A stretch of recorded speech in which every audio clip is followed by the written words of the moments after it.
Senhor, nós te louvamos, te agradecemos porque até aqui o Senhor nos sustentou. Obrigado porque o Senhor, durante todo esse semestre, esteve nos conduzindo, nos guardando, nos protegendo. E nós te louvamos, ó Deus, imensamente por isso. Obrigado, Pai. Obrigado pela tua palavra, que tem sido permanentemente fiel.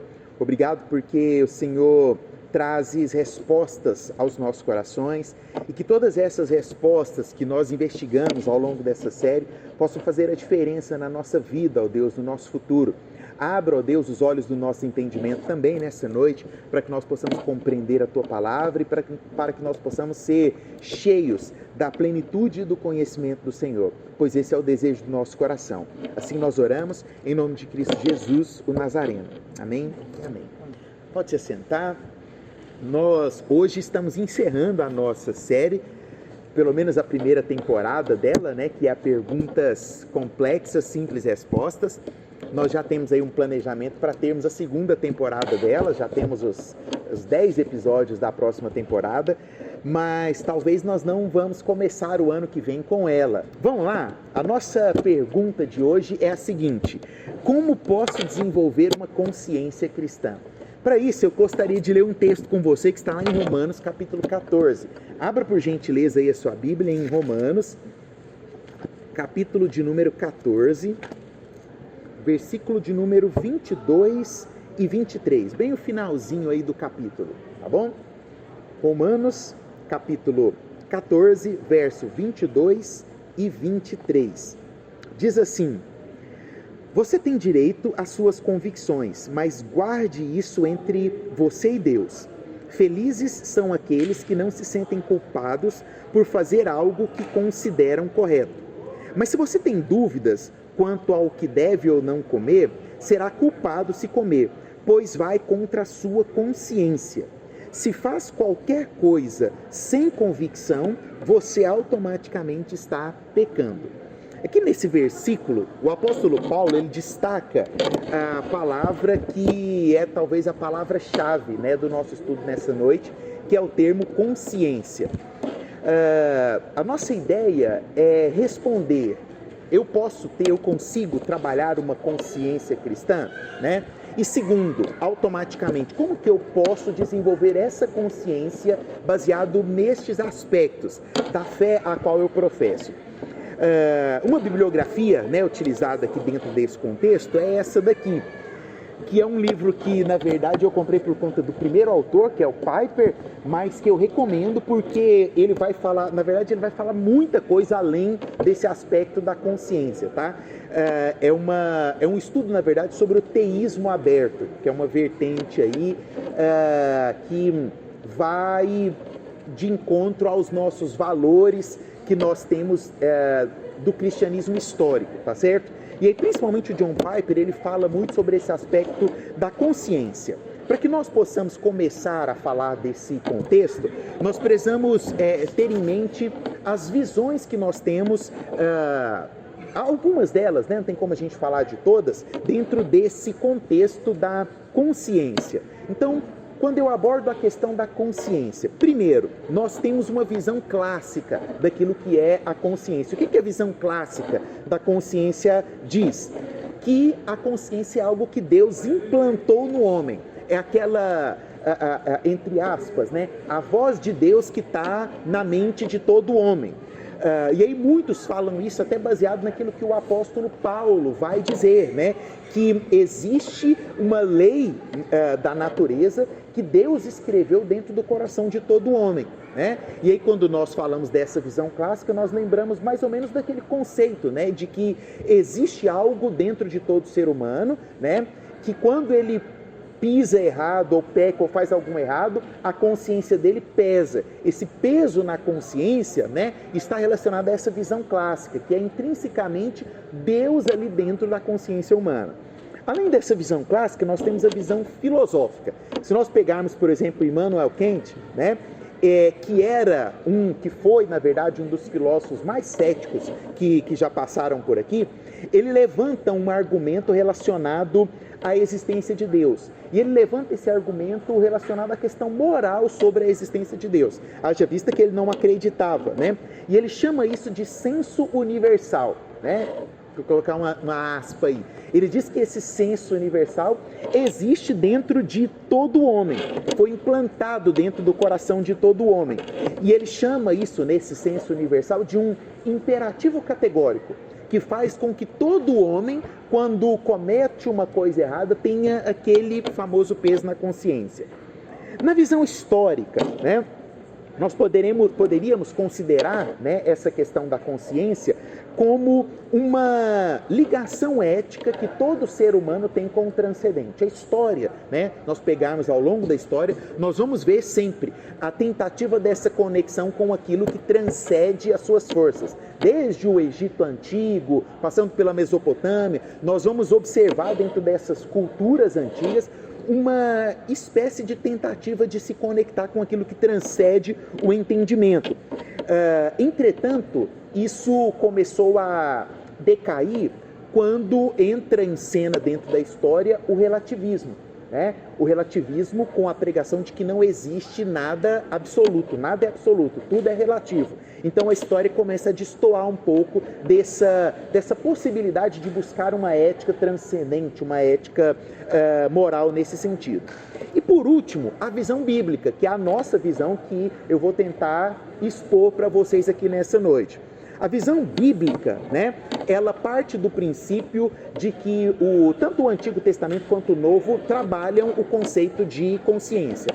Se nós pegarmos especificamente o Novo, que é quando, né, dentro do contexto que nós lemos aqui em Romano, nós vamos ver, por exemplo, essa palavra, esse termo, né, talvez não a palavra porque mudam as traduções, mas o termo, o conceito de consciência aparecendo 31 vezes no Novo Testamento.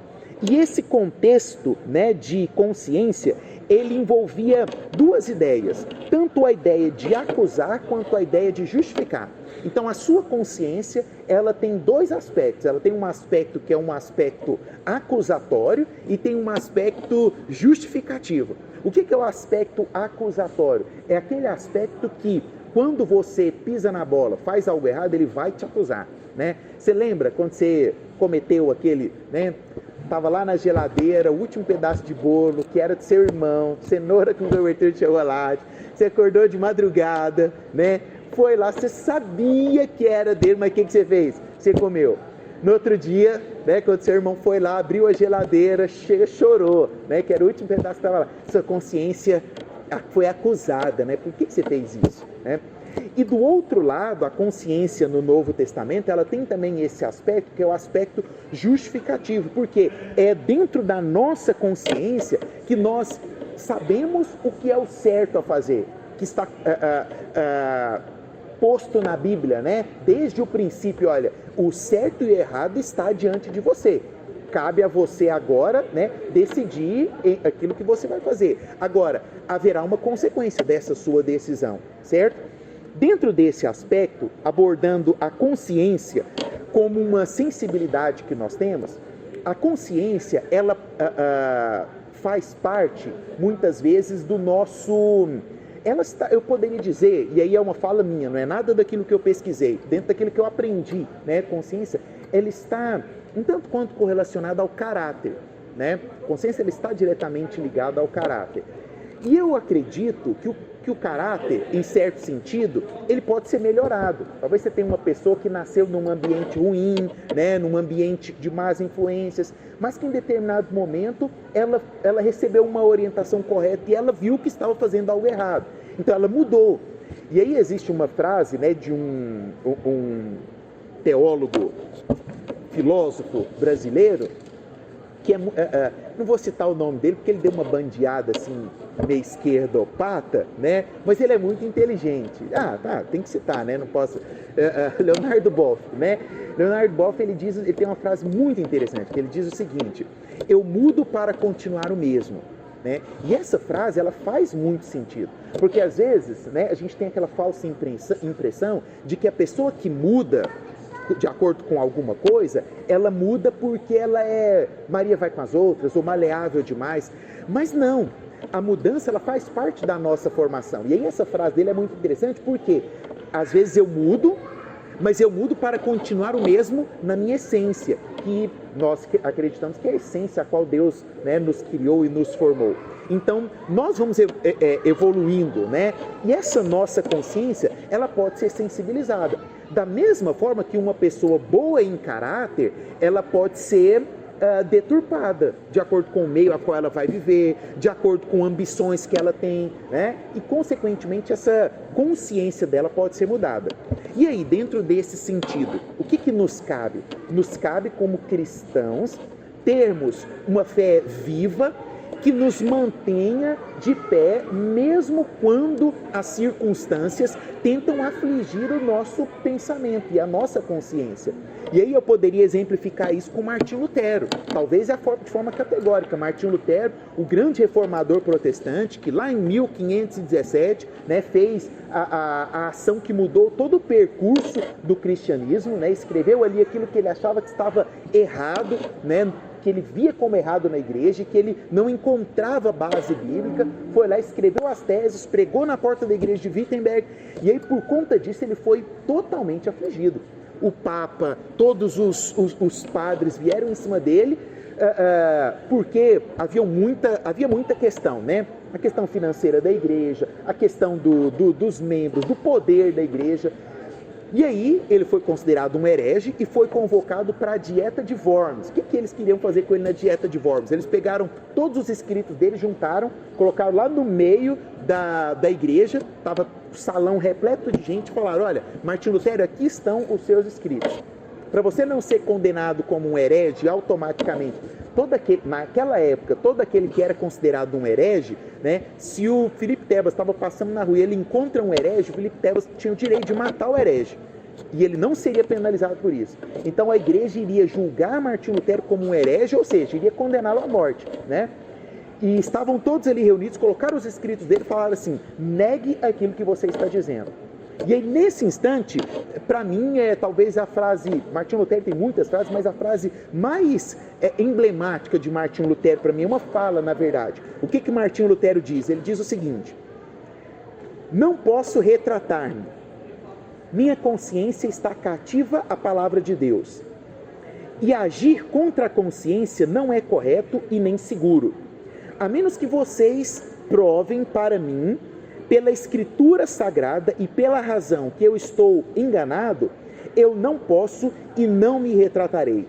Aqui estou, aqui permaneço e não posso ser diferente. Que Deus me ajude. Martinho Lutero fez exatamente aquilo que nós, como cristãos, devemos exercer. A nossa consciência, ela não pode ser sensibilizada e nem afligida pelo contexto que nos envolve. E aí nós vamos aprofundar muito nisso na parte final, quando eu for diferenciar para você ética e moralidade.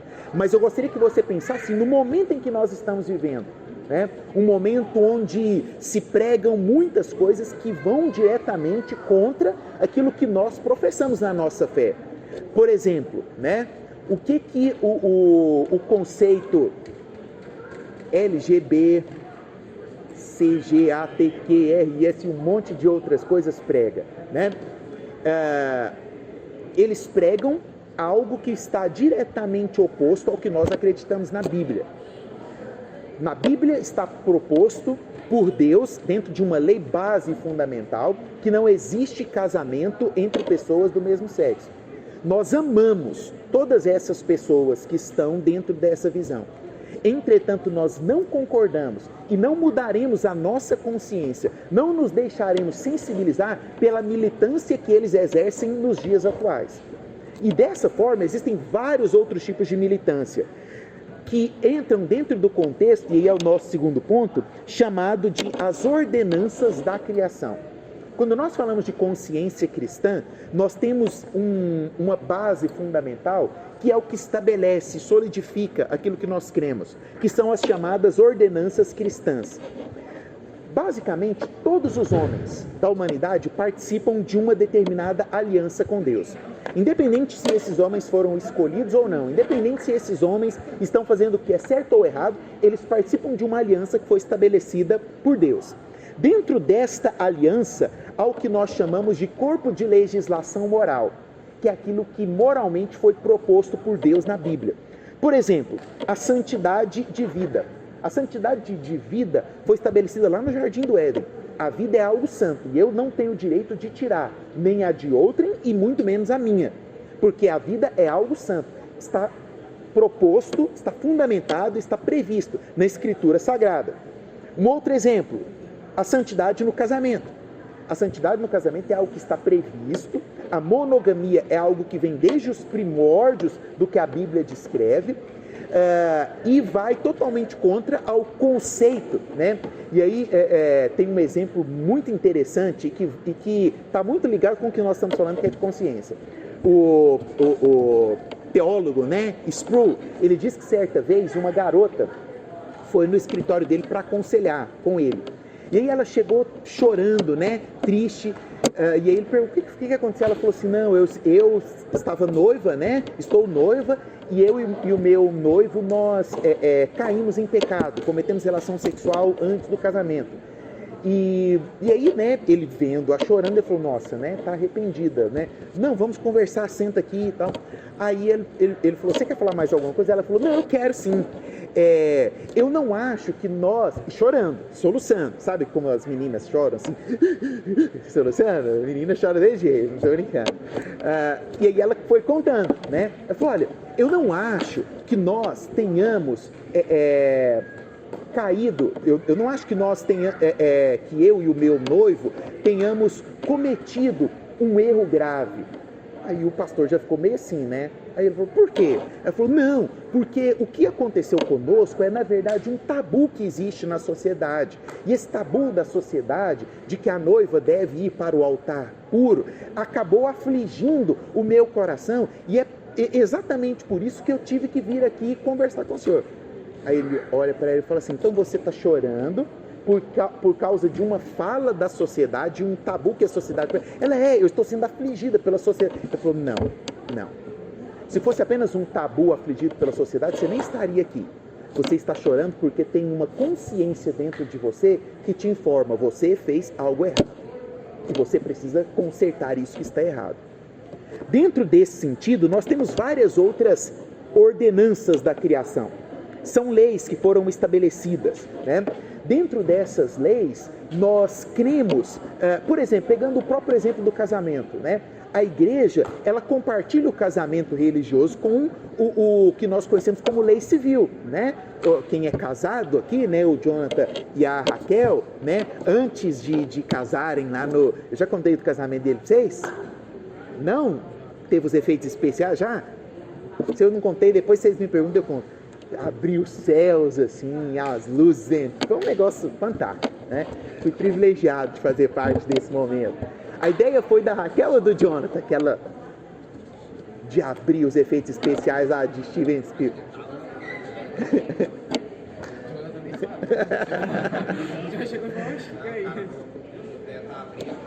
Então abre, então aperta o play aí, né? Antes de nós fazermos a cerimônia religiosa, vocês tinham tido uma cerimônia civil, né? Onde vocês foram lá no cartório, né? Assinaram os papéis, tinham lá as testemunhas, né? A igreja, ela compartilha com o Estado algumas coisas, como por exemplo, a santidade do casamento. Por que a igreja compartilha isso? Porque nós sabemos que nós, como igreja, nos relacionamos com o Estado. Agora, existe uma diferença. A igreja, ela não vai interferir no Estado no sentido de que, olha, todo mundo tem que começar a tomar a ceia. Vocês estão errados aí, gente. Vamos começar a servir a ceia para todo mundo aqui na rua. Não, né? Mas a igreja, ela interfere no Estado no sentido de que, olha, se vocês também, né, dentro das suas leis fazem o casamento civil do homem com a mulher, vocês não devem bater palma e nem vangloriar as novelas que mostram as traições, porque isso mostra uma incoerência, tem algo errado aí. Você consegue entender? Você consegue entender que a igreja trabalha um princípio que está dentro do Estado, dentro da sociedade, mas que a sociedade ao longo do tempo vai deturpando e fugindo daquilo que é o certo, daquilo que é uma ordenança que foi estabelecida e proposta desde o início? esse contexto encaixa muito, e aí nós não temos tempo de falar, né, por exemplo, com o iluminismo. O iluminismo traz muito esse contexto, né, de mudança na mente das pessoas. E aí logo depois do iluminismo vem o positivismo, né, de que o Estado ele não precisa bater continência para a igreja. Lógico que não precisa, mas dentro do Estado nós temos leis que foram feitas baseadas numa consciência unânime das pessoas, de que existe a proposta do casamento, e o casamento é monogâmico. E assim, eu poderia elencar, e aí nós poderíamos assim, passar dias e dias pegando, né? A gente pegaria, por exemplo, a Larissa mais o Bauer aqui, que são os advogados, né? Ó, fala uma lei do Estado aí, e nós vamos investigar, nós vamos ver que ela tem uma premissa que vem da fé cristã, né? Agora, o que tem acontecido é que isso tem sido usurpado, e nós, com o pensamento cristão, como igreja, nós não podemos deixar a nossa consciência ser transformada por conta daquilo que está acontecendo ao nosso redor. Nós precisamos lembrar de algo muito importante. A lei eterna, a chamada lex aeternita, ela sempre estará manifesta na lex naturalis, que é a lei natural, porque a lei natural está incluída na criação. Se existe uma lei natural que foi criada por Deus, automaticamente dentro dessa lei natural nós temos a lei eterna. Haja vista que Deus foi quem criou, foi Deus quem planejou, foi Deus quem ordenou que as coisas caminhassem dessa forma. Como cristãos nós precisamos estar atentos e vigilantes, porque nós não podemos viver por conveniência, nós precisamos viver pelos nossos princípios. E aí nós entramos na nossa conclusão, que é quando nós estabelecemos uma diferença entre ética e moral. Existe diferença? Sim. Ética é diferente de moral. A ética, ela vem do ethos, que é o conceito de valores, um sistema de entender como o mundo se harmoniza. Já a moral, né, que é a moralidade, ela está ligada a costumes, hábitos e formas de comportamento. Eu dei uma disciplina já, teve uma época na pós-graduação que a gente tinha que dar umas disciplinas lá para poder completar a carga horária, né? Então sobra umas disciplinas assim, né? Você tem que pegar para dar, né? E aí sobrou a disciplina para mim chamada bioética, né? Quem é da área da saúde já estudou bioética, você deve ter tido bioética, o nosso dentista também, né? É pura teoria, né? E aí o que você vai estudar na bioética? Você vai estudar a ética da bio, a ética da vida. Existe uma ética para cuidar da vida, né? E aí você estuda aquilo dentro da sua área profissional, né? O dentista que tem que ter uma ética lá com o profissional, uma determinada ética com o profissional que ele está cuidando, o fisioterapeuta, o biomédico, o médico, todos têm ali dentro da sua regra, né? Dos seus conselhos, alguns pressupostos para seguirem e que são baseados exatamente nisso, em um sistema de valores, né? Um sistema funcional que vai valorizar, nesse caso, a pessoa com a qual você está trabalhando, né? Ética, então, é uma ciência normativa. Ela estabelece padrões, né? Ela estabelece e o padrão, né? Como padrão é uma régua, né? É a régua de medir se está certo ou errado, né? E dentro desse contexto ela está ligada ao dever. Já a moralidade, ela é uma ciência descritiva, não uma ciência normativa. Por quê? Porque a moralidade, ela é um método para descrever como as coisas estão se comportando. Então, do mesmo jeito que a ética está relacionada ao dever, a moralidade está relacionada ao fazer. Nós temos duas coisas diferentes. Qual que é o grande problema? O grande problema é o que surgiu há alguns anos, chamado de moralidade estatística. Uma falácia que tenta juntar a ética com a moralidade no mesmo pacote, balançar e falar, é uma coisa só. O que é a moralidade estatística? Você vai entender, né? Já viu quando a gente fala assim, olha, estatisticamente isso é desse jeito, né? Significa que, estatisticamente, aquelas pessoas, né? Só não pode ser estatisticamente de acordo com o Ibope, né? Tem que ser estatisticamente relevante, né? Estatisticamente, essas pessoas, a quantidade de pessoas vai votar no fulano de tal e ele vai ganhar a eleição, né? Então, estatisticamente, você tem ali um conceito de que todo mundo está pensando daquele jeito, todo mundo vai fazer daquele jeito e automaticamente aquilo vai ser certo. Essa é a moralidade estatística, que coloca a nossa ética debaixo do tapete. Por quê? Porque ela entra dentro do contexto. A cannabis, gente, pode ser usada para fins terapêuticos, né? Tem o fulano lá que sempre utilizou, que nunca teve nenhum problema. Nossa, existem tanta gente que usa, né, a maconha como um mecanismo e tal. Por que a gente não pode liberar se tem tanta gente utilizando? Você percebeu como é que é a falácia? Para tentar sensibilizar a sua consciência cristã, que não pode ser sensibilizada, e aí entra numa moralidade estatística. Gente, que isso? O mundo mudou. Tanta gente hoje namora e tem vários parceiros e tal. Por que você tem que se guardar para uma pessoa só? Não, isso aí é uma coisa antiquada. As coisas estão mudando, as coisas estão evoluindo. Você viu como é que é sensível? Como é que vai agindo de forma a deixar a sua mente naquela... Não é mesmo? Se todo mundo está fazendo, né? Não é porque todo mundo está fazendo a coisa errada que o errado é certo. O errado sempre será errado e o certo sempre será certo. É por isso que dentro desse contexto da nossa consciência, nós como cristãos precisamos ter a coragem de fazer aquilo que é certo, de exercer aquilo que é certo. E quando eu digo isso, eu estou dizendo isso não apenas nos valores que são, né, esses maiores valores, os quais eu estou utilizando como exemplo aqui, mas nos menores valores, né? Quando nós falamos muito de corrupção, muitas vezes nós nos corrompemos com pequenas coisas, né? Quando nós falamos de deturpar alguma coisa, né, de leis que são infligidas, algumas vezes nós acabamos infringindo leis, seja no trânsito, seja em algum momento da nossa vida, né? E nós precisamos rever os nossos conceitos para não deixar que essa nossa consciência entre nessa relativização que existe hoje dentro da humanidade. Para encerrarmos, né? Existem duas coisas às quais nós precisamos fugir. A primeira delas, que tenta abalar a nossa consciência, é o legalismo. O que é o legalismo? O legalismo, ele pega Deus e ele tenta separar Deus das leis que Deus fez.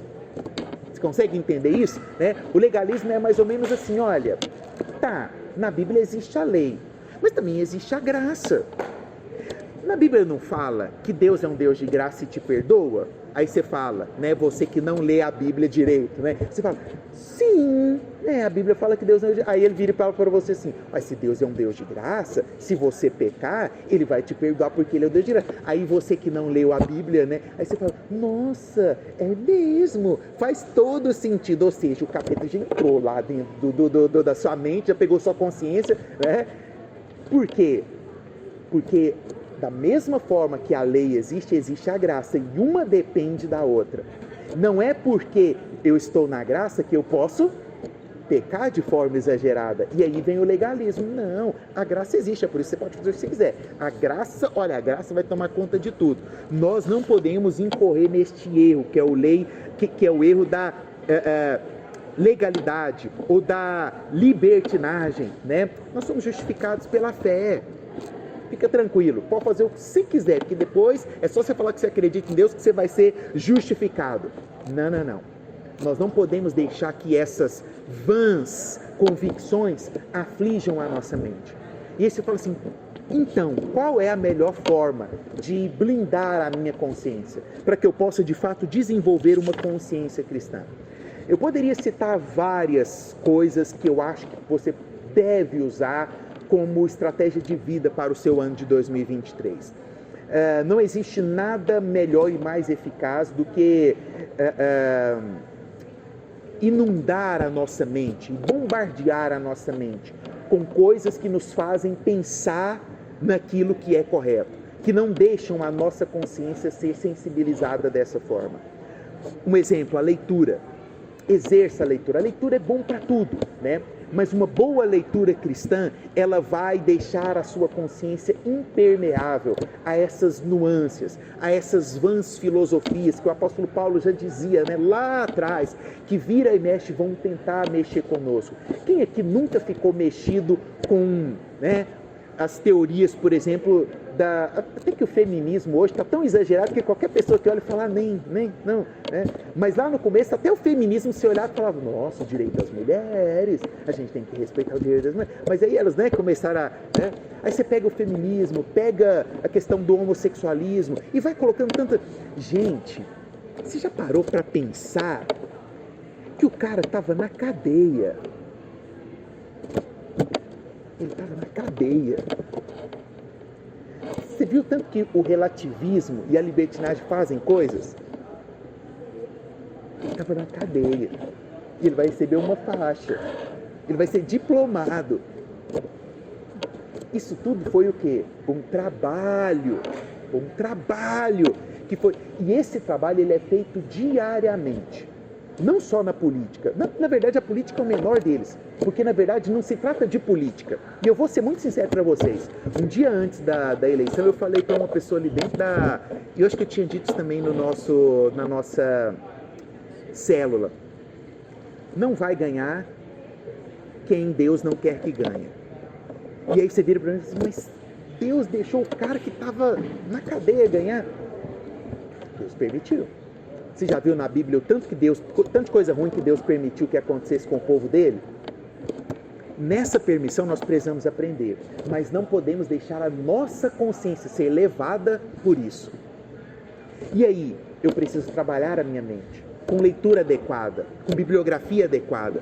Eu preciso trabalhar a minha mente com uma vida de devoção, com uma vida de oração. Ano que vem nós vamos trabalhar muito esse contexto das nossas devocionais.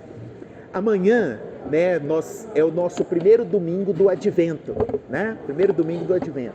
E nós vamos fazer uma pequena série dos domingos que antecedem o nosso Advento lá no nosso grupo, né? Então, eu vou colocar a cada domingo, né, do Advento do Natal, algo para que a sua mente possa ser trabalhada dentro desse contexto. A sua oração ela é muito importante para manter a sua consciência puritana. Os puritanos fizeram, ano que vem eu coloquei alguns, a gente já começa a planejar os livros, né? E um dos blocos meus de leitura vai ser sobre os puritanos. Nós precisamos trabalhar a nossa... Por que os puritanos ficaram conhecidos como puritanos? Porque o objetivo deles era ter uma vida pura. E a nossa mente ela precisa estar pura. Quando a sua mente está pura, fica muito mais fácil fugir do pecado, correr do erro, não cair, né? E aí eu encerro aqui, desta forma. Uma vida de leitura, uma vida de oração e uma vida de busca plena a Deus. Qual é, dentre todas as falas de Jesus, o maior expoente ético? Onde que está o maior expoente ético das falas de Jesus? No Sermão do Monte. E o Sermão do Monte falou muito ao meu coração esse ano e eu espero que continue falando no ano que vem, né? No ano que vem nós vamos traçar um objetivo de vida, né? De estudarmos o Sermão do Monte mais profundamente ainda na nossa nova série, que é a 4ª temporada do Sermão do Monte, que é o Pai Nosso. Nós vamos ficar 6 meses estudando o Pai Nosso. Nossa, eu oro em 30 segundos, né? Se Deus nos permitir, nós vamos tentar conhecer e estudar o Pai Nosso dessa forma. Mas eu disse já esse ano, e aqui eu encerro, que existe algo que eu e você que professamos a fé cristã não podemos de forma alguma esquecer. Um cristão que se diz cristão não pode não saber as bem-aventuranças. São 8, tá? Você precisa ter as bem-aventuranças. Sabe por quê? Porque as bem-aventuranças guardadas no seu coração irão cuidar da sua consciência.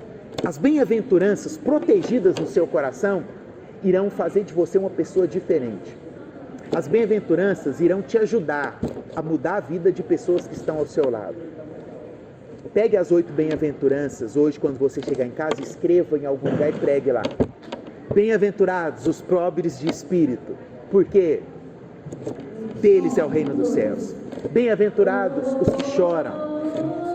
Bem-aventurados os mansos, Bem-aventurados os que têm fome e sede de justiça. Bem-aventurados os misericordiosos. Bem-aventurados os pacificadores. Bem-aventurados os puros de coração, venham entre os pacificadores. E bem-aventurados os perseguidos por minha causa, porque deles é o reino dos céus. Guarde no seu coração. Faça um propósito, Deus, eu vou recitar as bem-aventuranças todo dia.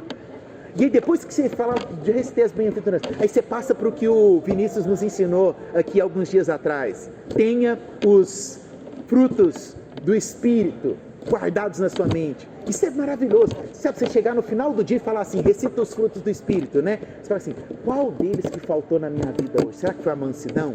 Será que foi o domínio próprio? Tem uma banda, né, que se chama Os Arrais, e aqui eu encerro com uma frase deles. Numa das músicas, a letra da canção diz assim: não fale que o conhece, se o esquece em cada esquina. E essa frase precisa estar no nosso coração. Eu não posso falar que conheço a Deus e que tenho uma consciência cristã se em cada esquina eu o esqueço. Que a sua consciência esteja guardada pelas bem-aventuranças, pelos frutos do Espírito, e que nós possamos todos os dias exercer isso. E não falar apenas que somos cristãos, mas sermos de fato cristãos. Amém? Vamos orar? Fique de pé.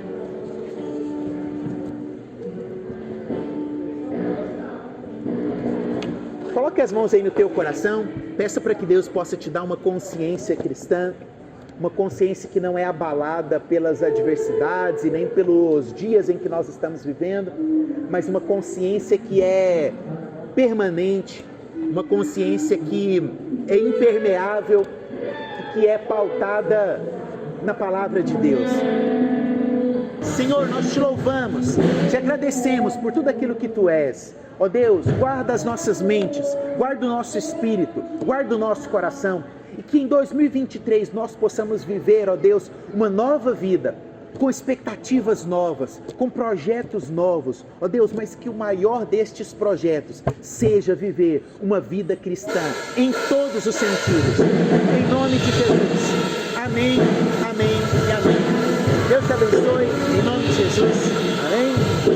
Muito obrigado por ter acompanhado essa série conosco desde o início. Que a graça do Senhor esteja sobre a sua vida e aguarde as nossas próximas séries. Nós estamos com grandes expectativas e vem novidade por aí. Continue conosco.